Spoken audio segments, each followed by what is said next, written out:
Tenim un acord parlamentari de majories per dur a terme un referèndum sobre la independència, ja sigui pactat o no amb l'estat espanyol.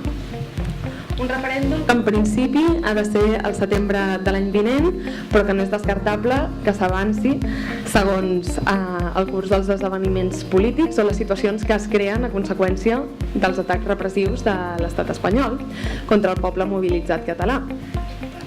Perquè no hem d'oblidar que ens trobem davant d'un estat que és incapaç de mostrar cap alternativa política al tsunami democràtic que representem. Que una bona part, no, un gran part, segurament alguns centenars de milers de federalistes haguem pensat, ostres, igual tampoc és tan mala idea.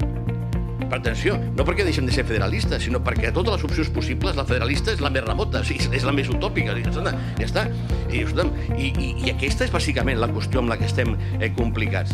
En aquest sentit, la independència, la globalització en certa manera la facilita, perquè és cert que els mercats oberts fan que no necessitis que el teu propi mercat o el teu propi estat sigui gran, però a la vegada també la fa més necessària, perquè necessitem un estat que estigui lluitant per la cohesió social, per la justícia social i per compensar, per reduir, per eliminar aquests efectes negatius de la globalització. Penseu que el que estarà en joc d'aquí poc no serà la independència, serà la democràcia, i que caldrà sortir al carrer no en defensar la independència, sinó defensar la democràcia.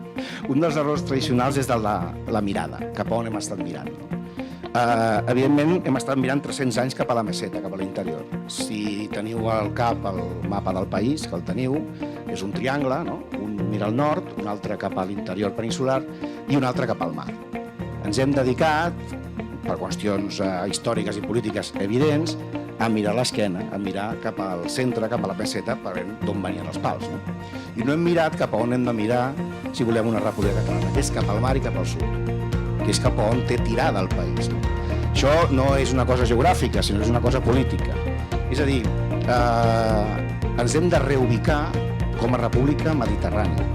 A les darreres dècades, el referèndum d'autodeterminació ha estat la via majoritària d'accés a la independència de la majoria de pobles que s'han alliberat, que s'han independitzat, ¿no? Está clara. La emancipación de Cataluña no puede ser más que un estímulo para la emancipación del resto de pueblos de España. Tenim clar, doncs, a qui ens enfrontem. I és per tot això que des d'Esquerres per la Independència ens hem conjurat per impulsar una nova campanya, aquesta justament que avui presentem. Referèndum, república, sí. I res més, això és una revolució, bones festes i bona revolució a tothom.